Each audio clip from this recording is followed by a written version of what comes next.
ಇವಾಗ ಏನು ಇವತ್ತು ಸಂಸದನಾಗಿ ಆಯ್ಕೆಯಾಗಿ ಫಸ್ಟ್ ಮೀಟಿಂಗ್ ಏನೋ ನಡೆಸಿದೀವ ದಿಶಾ ಮೀಟಿಂಗ್ ಅಂತ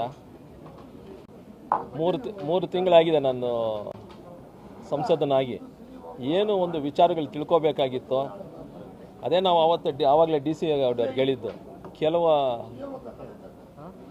ಅಧಿಕಾರಿಗಳು ಬಂದು ಏನು ಒಂದು ನಮಗೆ ಈ ನಮ್ಮ ಡಿಪಾರ್ಟ್ಮೆಂಟ್ಸಲ್ಲಿ ಹಿಂಗೆ ಆಗ್ತಾ ಇದೆ ಅಂತ ಏನು ಅಂತ ಹೇಳಿದ ಮೇಲೆ ಅದಾದ ಮೇಲೆ ನಾವು ಏನು ಒಂದು ಕೇಂದ್ರದಿಂದ ಏನು ಆಗಬೇಕಾಗಿತ್ತು ಒಂದು ಇದು ಕೊಡಿ ಅಂತ ಕೇಳಿದಾಗ ಕೆಲವು ಒಂದು ಏನು RRR ಇದರಲ್ಲಿ ವಾಟರ್ ಪ್ರಾಜೆಕ್ಟ್ಸ್ ಆದರೂ ಆಗಲಿ ನಮ್ಮ ಖೇಲೋ ಇಂಡಿಯಾಲಾದರೂ ಆಗಲಿ ಇಲ್ಲಾಂದರೆ ನಮ್ಮ PMGOS ಆದರೂ ಆಗಲಿ ನ್ಯಾಷನಲ್ ಹೈವೇಸ್ ಆದರೂ ಆಗಲಿ ಮತ್ತು ಫುಡ್ ಪ್ರೊಸೆಸಿಂಗ್ ಆದರೂ ಆಗಲಿ ಇಂಥವರು ಒಂದು ಮಾಹಿತಿ ಕೊಟ್ಟಿದ್ದಾರೆ.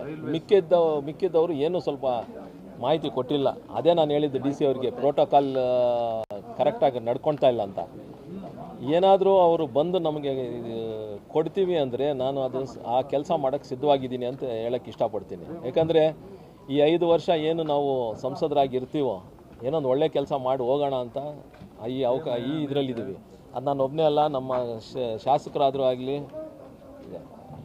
ಆಪೋಸಿಷನ್ ಶಾಸಕರು ಅಂತಲ್ಲ, ಇವರು ಇವತ್ತು ನೋಡಿ ಬಂದು ಇವತ್ತು ನಮ್ಮ ಜೊತೆ ಕೂತ್ಕೊಂಡು ನಮ್ಮ ಏನು ಪ್ರೋಗ್ರೆಸ್ ನಡೀತಾ ಇದೆ ಅಂತ ಅವರು ಒಂದು ಕಾಳಜಿಯಿಂದ ಕೂತ್ಕೊಂಡಿದ್ದಾರೆ. ಕೋಲಾರ ಡೆವಲಪ್ಮೆಂಟ್ಗೆ ಏನಾದರೂ ಆಗಬೇಕಂದ್ರೆ ಈ ಇರೋ ಏನು ಆಫೀಸರ್ಸು ಸ್ವಲ್ಪ ಯೋಚನೆ ಮಾಡಿ ಎಲ್ಲ ರೀತಿಯಲ್ಲಿ ನಮಗೆ ಸಹಕಾರ ಮಾಡಿದ್ರೆ ಎಲ್ಲ ಒಳ್ಳೆಯದಾಗುತ್ತೆ ಅಂತ ಹೇಳಕ್ಕೆ ಇಷ್ಟಪಡ್ತೀನಿ. ಯಾರು ನಮ್ಗೆ ಆಫೀಸರ್ ಸಹಕಾರ ಮಾಡಲ್ಲ ಅಂತ ಸರ್, ಇವಾಗ RRR ಸ್ಕೀಮ್ ಕೊಟ್ಟಿದ್ದಾರೆ. ಇವಾಗ ಅವ್ರು ಹೇಳ್ದಂಗೆ ಶ್ರೀನಿವಾಸಪುರ ರೆಡಿಯಾಗಿದೆ. ಇವರು ಇದು ಅಮೇರಿಕಾಗೆ ಹೋಗಿದ್ರು, ಪ್ರಪೋಸಲ್ಸ್ ಏನು ಕೊಟ್ಟಿದ್ದಾರೆ ಅದನ್ನು ಸ್ವಲ್ಪ ಇನ್ನೂ ಫೈನ್ ಟ್ಯೂನ್ ಮಾಡಬೇಕು. ಮುಳಬಾಗಿಲ್ದು ಅದು ಇವ್ರಿಗೆ ಹೇಳ್ಬಿಟ್ಟು ಮಾಡಿ ಅಂತ ಹೇಳಿದ್ವಿ. ಇನ್ನು ಕೋಲಾರದು ಒಂದು ಮಾಡಿಕೊಡಿ ಅಂತ ಹೇಳಿದ್ವಿ. ಈ 3 ಜಿಲ್ಲೆ ಈ 3 ತಾಲೂಕ್ದು ಮಾಡಿಕೊಡಿ ಅಂತ. ಚಿಂತಾಮಣಿ ಮತ್ತು ಸಿದ್ಲಘಟ್ಟನ ಅವ್ರಿಗೂ ಹೇಳಿದ್ದೀವಿ, ಎಕ್ಸಿಕ್ಯೂಟಿವ್ ಇಂಜಿನಿಯರ್ ಅಲ್ಲಿರೋರಿಗೆ ಅದನ್ನು ಮಾಡೋಕ್ಕೆ ಹೇಳಿದ್ದೀವಿ.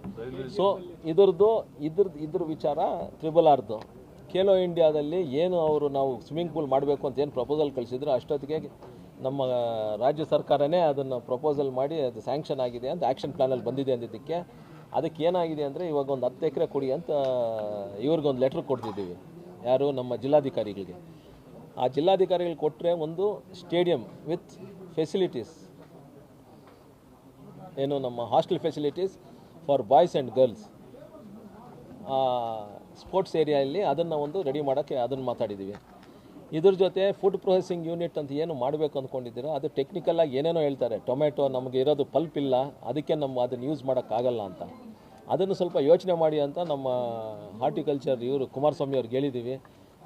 ಶಾಸಕರ ಜೊತೆ ಕೂತ್ಕೊಂಡು ಮಾತಾಡಿ ಅಂತ ಕೂಡ ಹೇಳಿದ್ದೀವಿ. ಯಾಕಂದರೆ ಒಡ್ಡಪಲ್ಲಿ ಕ್ರಾಸ್ ಏನು ಕಡಿಮೆ ಅಲ್ಲ, ಅದು ಆ ಮಾರ್ಕೆಟ್ ನಡೆಯೋದು ಅದು ಶಾಸಕರಿಗೂ ಗಮನಕ್ಕೆ ತಂದಿದ್ದೀನಿ. ನಾನು ವಾಪಸ್ ಬಂದ ಮೇಲೆ ಕೂತ್ಕೊಂಡು ಮಾತಾಡ್ತೀನಿ ಅಂತ ಹೇಳಿದ್ದೀನಿ. ಅದು ಆ ವಿಚಾರನೂ ಹೇಳಿದ್ದೀನಿ ಅವ್ರಿಗೆ. ಇಂಥ ಒಂದು ವಿಚಾರಗಳು ಮಾಡಿದ್ದೀವಿ. ಆಮೇಲೆ ಏನು ನ್ಯಾಷನಲ್ ಹೈವೇಸ್ ಇದೆಯಾ, ಆ ನ್ಯಾಷನಲ್ ಹೈವೇಸ್ ಪ್ರಾಜೆಕ್ಟ್ಸು ಕೇಂದ್ರ ಸರ್ಕಾರ ಮಾಡೋಕ್ಕೆ ರೆಡಿಯಾಗಿದೆ. ಬಟ್ ರಾಜ್ಯ ಸರ್ಕಾರ ಲ್ಯಾಂಡ್ ಅಕ್ವಿಸಿಷನ್ ಮಾಡಿ ಕೊಡಬೇಕಾಗಿರೋ ಜವಾಬ್ದಾರಿ ಅವ್ರದ್ದು. ಅವರು ಇದನ್ನು ಯಾಕೋ 2-3 ವರ್ಷದಿಂದ ಪೆಂಡಿಂಗೇ ಇಟ್ಕೊಂಡಿದ್ದಾರೆ. ನಾನು ಹೇಳೋಕ್ಕೆ ಇಷ್ಟಪಡ್ತೀನಿ ಅಂದರೆ ಮೋಸ್ಟ್ಲಿ ಅವ್ರ ಹತ್ರ ರಾಜ್ಯ ಸರ್ಕಾರದ ದುಡ್ಡಿಲ್ಲ ಅದನ್ನು ಅಕ್ವೈರ್ ಮಾಡಿಕೊಡೋಕ್ಕೆ. ಆ ಒಂದು ಪರಿಸ್ಥಿತಿಯಲ್ಲಿ ಇದ್ದೀವಿ. ಸೇಮ್ ಪ್ರಾಬ್ಲಮ್ ರೈಲ್ವೇಸಲ್ಲೂ ಇದೆ. ಏನು ಇವಾಗ ಮುಳಬಾಗಿಲ್ದು ಮಾದಘಟ್ಟವರೆಗೂ, ಕೋಲಾರ ಟು ಮಾದಘಟ್ಟ ಮತ್ತು ಮದನಪಲ್ಲಿ ಟು ಶ್ರೀನಿವಾಸಪುರ ಏನು ಎಕ್ಸ್ಟೆಂಡ್ ಮಾಡಿ ಅಂದರೆ ಅದು ಸೇಮ್ ಅದೇ ರೀಸನ್ ಕೊಟ್ಟಿದ್ದಾರೆ. ಸ್ಟೇಟ್ ಗೌರ್ಮೆಂಟ್ ಅವರು ಲ್ಯಾಂಡ್ ಅಕ್ವೈರ್ ಮಾಡಿಕೊಡ್ಬೇಕು, ಆ 100% ಏನಿದೆಯೋ ನಾವೇ ಮಾಡ್ತೀವಿ ಅಂತ ಹೇಳ್ತಾ ಇದ್ದಾರೆ ದ ಪ್ರಾಜೆಕ್ಟ್ನ. ಸೊ ಈ 2 ಇದರಲ್ಲಿ ರೈಲ್ವೇಸು ಮತ್ತು ಏನು ನಾವು ಸ್ಟೇಟ್ ಗೌರ್ಮೆಂಟ್ ಏನು ಸ್ವಲ್ಪ ಸಹಕಾರ ಮಾಡಿದ್ರೆ ಇವೆರಡೂ ಆಗೋ ಚಾನ್ಸಸ್ ಇದೆ. ಇಂಥ ಒಂದು ಪರಿಸ್ಥಿತಿಯಲ್ಲಿದ್ದೀವಿ ನಾವು.